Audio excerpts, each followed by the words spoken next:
Saludos hermanos, el día de hoy continuaremos con el estudio de la epístola del apóstol Pablo a los Filipenses, una de las cartas de la prisión por haber sido escrita por el apóstol en un periodo en el cual estaba encarcelado, aproximadamente en el año 61 después de Cristo.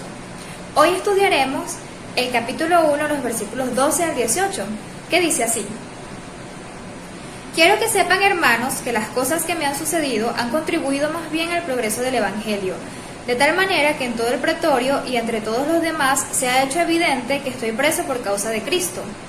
Y la mayoría de los hermanos, cobrando ánimo en el Señor con mis prisiones, se atreven mucho más a hablar la palabra sin temor. Algunos, a la verdad, predican a Cristo por envidia y rivalidad, pero otros lo hacen de buena voluntad. Los unos anuncian a Cristo por rivalidad, no sinceramente, pensando añadir aflicción a mis prisiones, pero los otros por amor, sabiendo que estoy puesto para la defensa del Evangelio. ¿Qué pues? Que no obstante, de todas maneras, o por pretexto o por verdad, Cristo es anunciado, y en esto me gozo y me gozaré siempre. Bien, es importante destacar que una de las iglesias que más fidelidad mostró con el ministerio del apóstol Pablo fue precisamente la iglesia de Filipenses. Ellos, lo que vemos aquí en el contenido de esta carta, no tenían problemas doctrinales mayores, como si lo tenía, por ejemplo, la iglesia de Galacia. Aquí a los filipenses, Pablo les escribe más bien cosas prácticas, más que reforzarles la doctrina como si lo hace con la epístola a los Gálatas. Bien, en estos primeros versículos, 12, 13 y 14, podemos ver una circunstancia particular que Pablo estaba atravesando mientras escribió, y es que estaba encarcelado. Y podemos ver también cuáles son los efectos que estas prisiones dieron o resultaron en relación al Evangelio. Una de las cosas que observamos en las Escrituras sobre el ministerio de Pablo es que este no fue sencillo, es decir, las circunstancias que él tuvo que atravesar no fueron siempre las más favorables. Por el contrario, el apóstol Pablo experimentó naufragio, experimentó el ser apedreado hasta el punto que las personas que le apedreaban pensaron que había muerto. Él estuvo expuesto a peligros de ladrones, de ríos, de desiertos, estuvo expuesto al acecho de sus connacionales y de los extranjeros o gentiles, estuvo expuesto a ser azotado más de una vez, y de manera particular, en este momento que escribe esta carta, está encarcelado, está en prisión, y está en prisión por causa de Cristo. No está en prisión por ser un malhechor, sino por predicar el Evangelio, por ser un predicador, por ser una persona que extiende el mensaje de salvación y que discipula y funda iglesias. Esa es la razón por la que él estaba encarcelado. Entonces, sus circunstancias no eran las mejores, y durante todo su ministerio no experimentó siempre felicidad y comodidad, sino que se vio expuesto a muchas circunstancias adversas.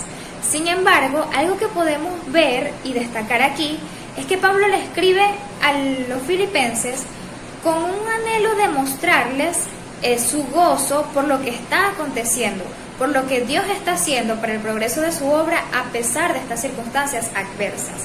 Él escribe a los filipenses al saber el anhelo que los filipenses y el cariño que los filipenses tienen hacia él, y les muestra que a pesar de que él está encarcelado, esta circunstancia ha resultado para el progreso y el avance del Evangelio más que como un tropiezo.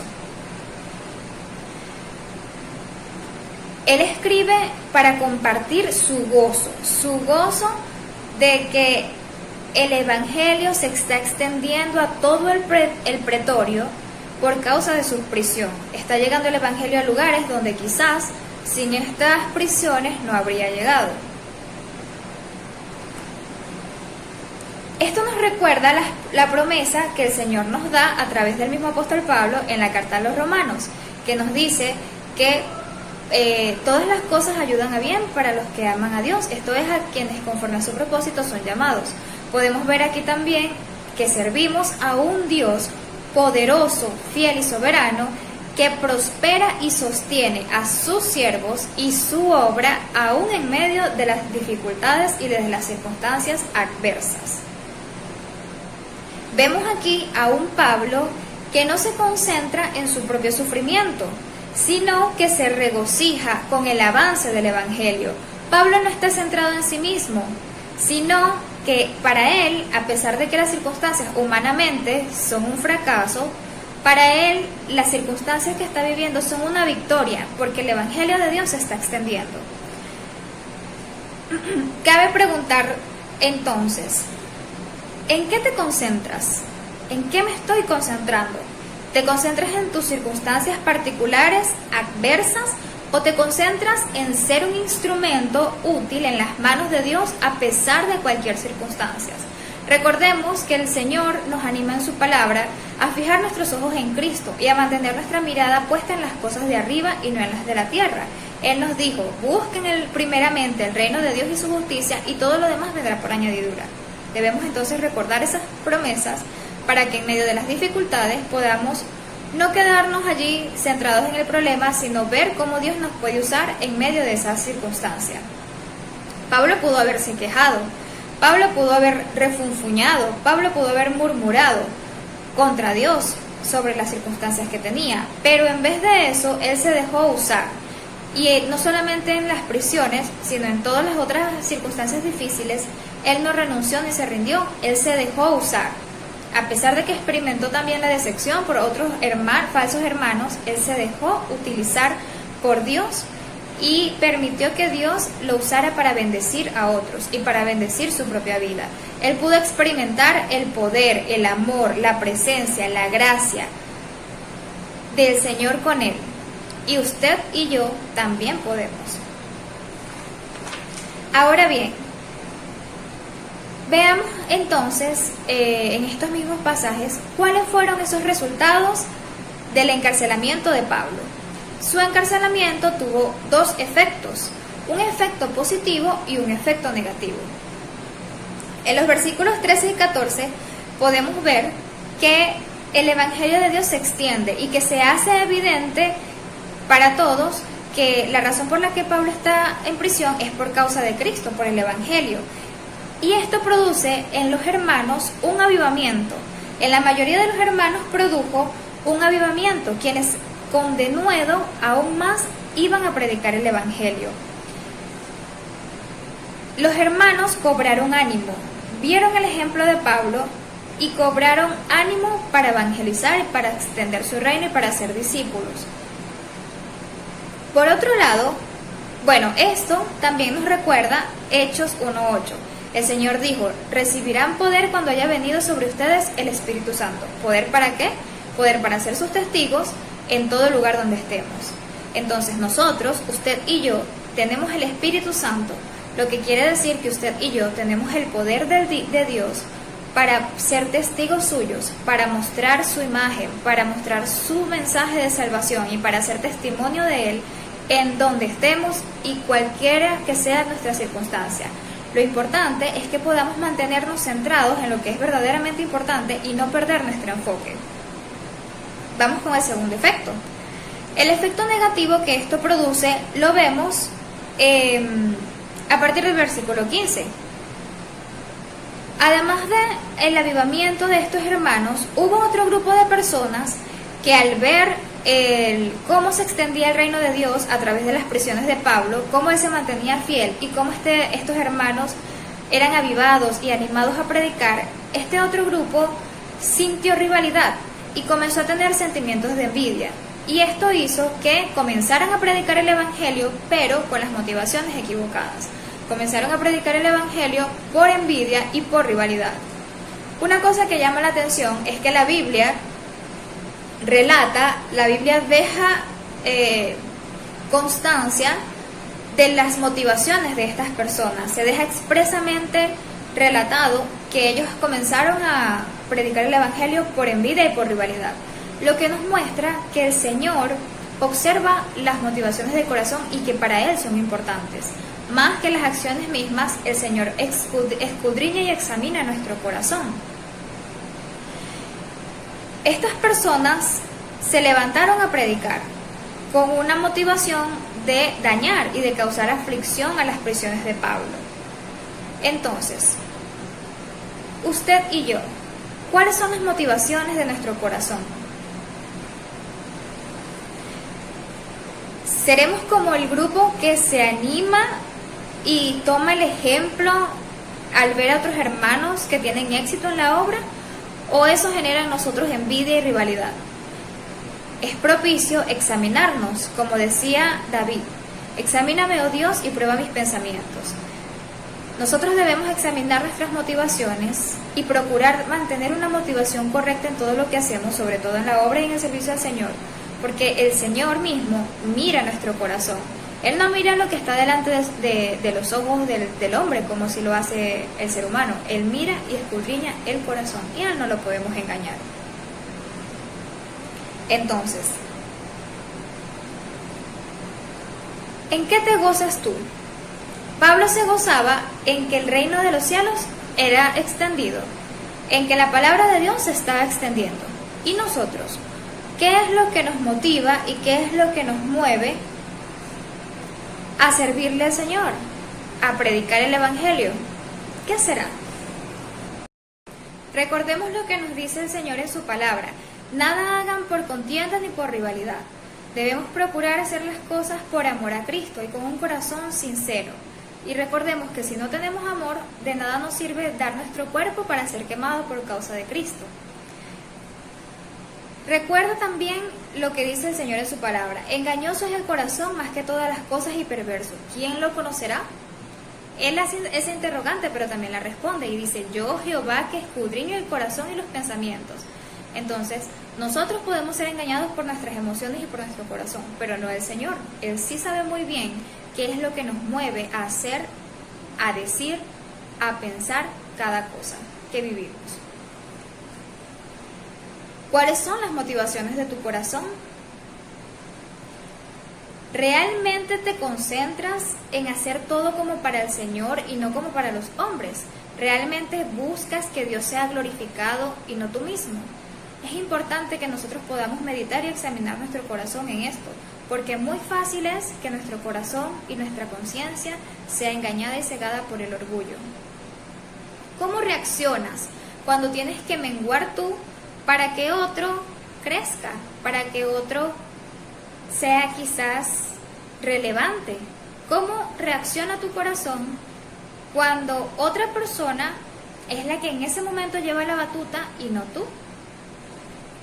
La motivación del corazón tiene que ser allí servir como para el Señor, porque el Señor es el que nos está observando y porque al Señor le agrada que hagamos las cosas con amor y con excelencia como para Él, manteniendo un corazón limpio, limpio de rivalidad y limpio de envidias, limpio de celos, lo cual quizás pueda ser difícil, pero con la ayuda del Espíritu Santo podemos aprender a llevar nuestros pensamientos y nuestras emociones cautivos a la obediencia a Cristo y podemos permitir que el Espíritu Santo cultive en nosotros un corazón y una mente verdaderamente puras y santas.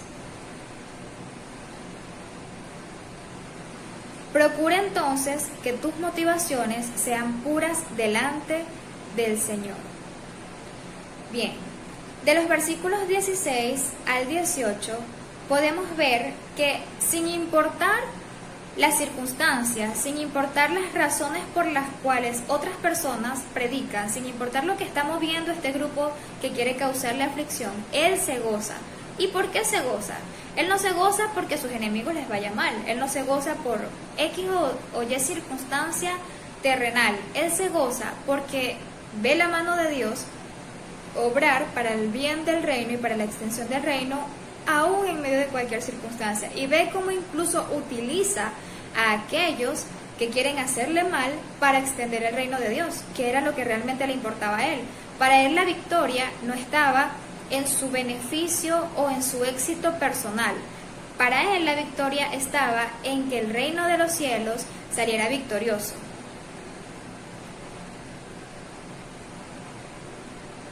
Aun cuando sus propias situaciones personales no iban bien, él se alegraba porque veía que el reino de los cielos sí iba bien.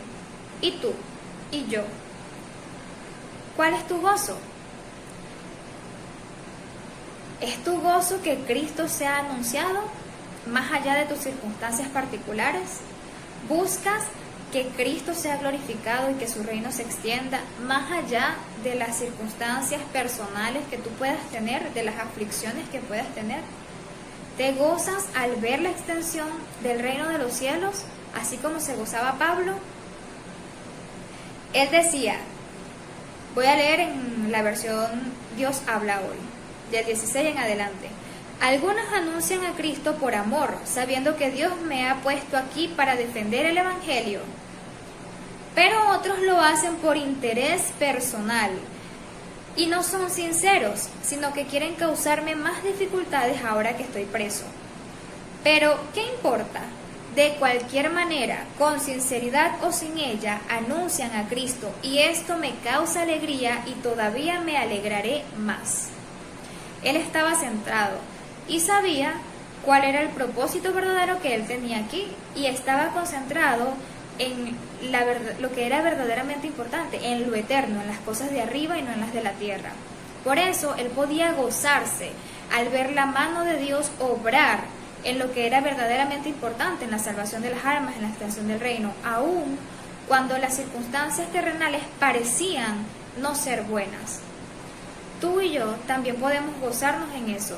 Debemos aprender a cultivar un corazón que se concentra en las cosas de arriba y no en las de la tierra, y que se goza en el Señor, y que se goza en que su reino sea extendido.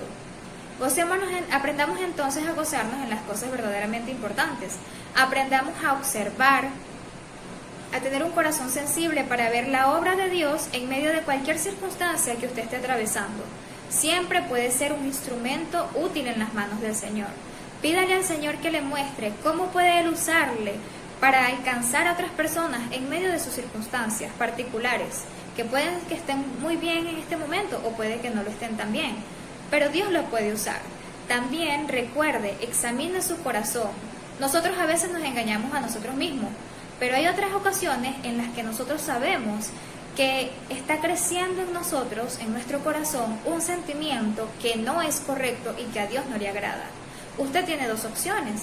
Si usted es hijo de Dios, si usted ha nacido de nuevo, dice el Señor que no hay tentación que no sea humana, que no hay prueba que no podamos superar, sino que Él nos da junto con la tentación la salida.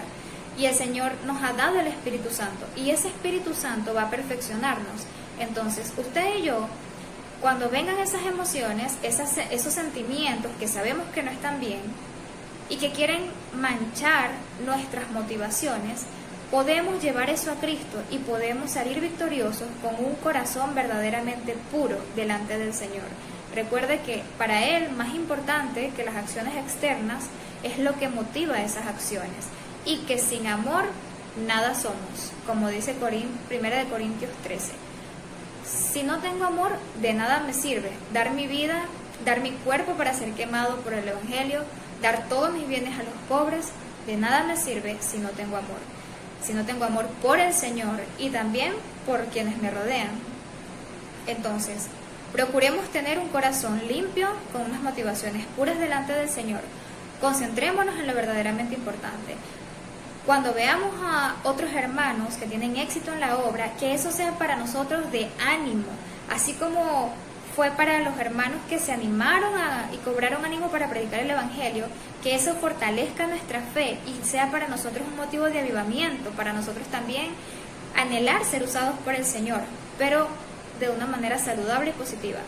Y que podamos usted y yo ser instrumentos en las manos del Señor donde quiera que estemos.